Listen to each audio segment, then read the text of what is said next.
ماشاءالله.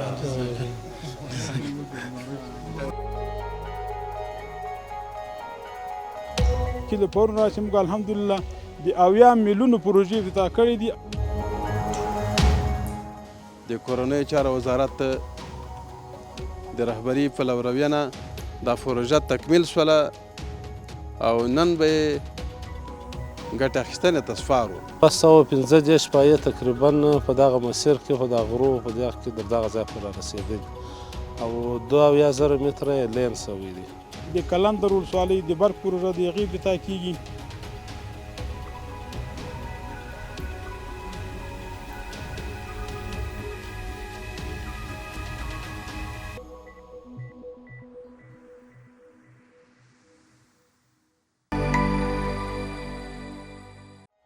دا د خوست ولایت د قلندر ولسوالۍ ده چې وړاندې په دې سیمه کې هیڅ ډول برېښنا شتون نه درلود. خو اوس د کورنیو چارو وزارت د تامیناتو معاینت اړوند د تعمیراتو ریاست په هڅو یادې ولسوالۍ ته په لومړي ځل د برېښنا مزي وغځول شول. د تعمیراتو ریاست مسؤلین د قلندر ولسوالۍ د برېښنا د پروژې په پرانیسته کې وویل چې دغه پروژه 7 میاشتې وړاندې پیل شوې وه چې 30 میلیونه افغانۍ لګښت ورباندې راغلی دی. د تعمیراتو ریاست نظامی مرستیال مولوي بشیر احمد روحاني ویل یاده پروژه د یو ترانسفرمر له لارې ترسره شوې او 215 پایې په واسطه 2000 متر کیبل لین غځول شوی دی. اوس قلندر ولسوالۍ د برېښنا له نعمت څخه برخمنه شوې. د قلندر ولسوالۍ د برق پروژه د هغې افتتاح کیږي او چې دا هم په 30 میلیونه باندې ورکړل شوې وه او کارونه تکمیل شو. کوم شرکت والا چې ورکړل شوي الحمدلله هغه کارونه ښه معیاري کارونه کړي دي، ښه منظم کارونه کړي.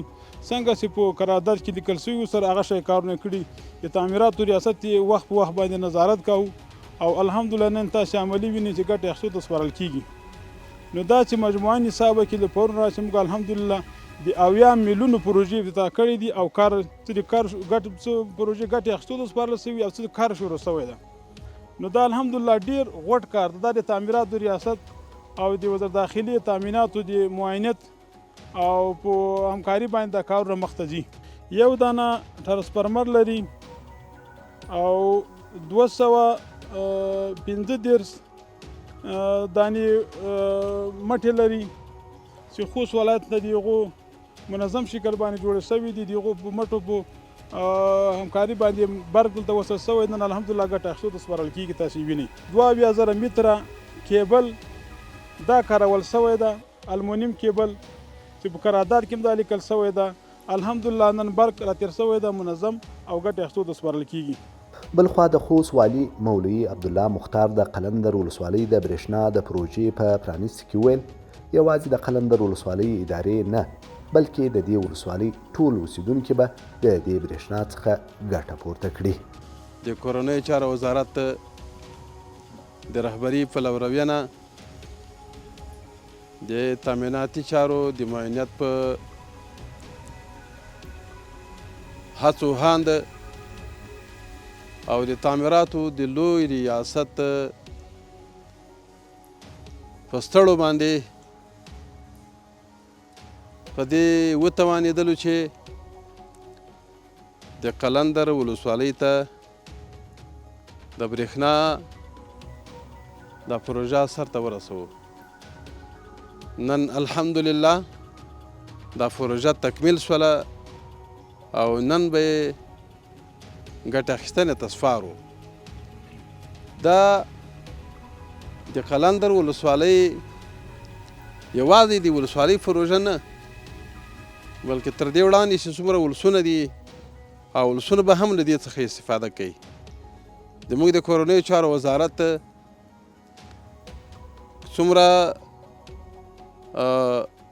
ملګري دي یا بلته مجموع کې څومره ادارې دي هغه ټولې ادارې به هم ترې استفاده کوي. خو له دې سره سره به د خوست له مرکز نه او تر دغه ځای چې څومره ولسونه دي هغه ولسونه هم له دې څخه استفاده کولی شي. مختار زیاته کړه په روان کال کې به د خوست د مساخیلو ولسوالۍ ته هم د برېښنا مزي وغځول شي او اوسیدونکي به هم د برېښنا له خدمتونو برخمن شي. او یوازې په دې باندې به اکتفا نه کوو خواري به کوو چې سږ کال دا پروژه تر موساخیل پورې ورسوو. انشاءالله دا کوشش به کوو چې د موساخیل تر ولسوالۍ پورې د برق د وصل دا پروژه دا ورسوو. نو بیا به انشاءالله دا ولسونه ټوله د برېښنا له دغه پروژې څخه استفاده کولی شي. او الحمدلله مونږ اسلامي امارت په دې باندې وتوانېده چې په خپلو لږو امکاناتو ډېره استفاده وکړي، په خپلو مټو اتکا وکړي او په خپل اقتصاد ولاړ نظام دا داسې سر ته ورسوي چې د ډېرو خلکو هیلې ورسره ژوندۍ او د ډېرو خلکو امیدونه ورسره پوره شوله. الله جل وعلا شانه دې د کورنیو چارو رهبري او ټولو ملګرو ته مزید توفیق ورکړي چې نور خدمتونه هم موږ ته او هم د هېواد لروبر ولسونو ته وړاندې کړي. په همدې توګه د قلندر د برېښنا د پروژې تطبیق کوونکي شرکت مسؤلین ژمنه کوي چې دغه پروژه په بشپړ ډاډ ترسره شوې او هیڅ ډول ستونزه به پکې نه رامنځته کیږي. پروژه د خوست د سبسټیشن څخه انتقال شوې ده درجې ځای پورې 215 پایې تقریبا په دغه مسیر کې په دغه غرو په دغه کې در دغه ځای پورې رسېدلي او 22,000 متره یې لین شوی دی، یو یې د ټرانسفارمر شوی دی. انشاءالله 100% اطمینان ورکو ښه په کامیابۍ سره سرته رسېدلې ده او کار انشاءالله به دا زموږ ټیم مکمله بس خپل شپه ورځ پر ځان یې وکړې وه ښه په تضمین سره دا کار دا ځای را رسولی.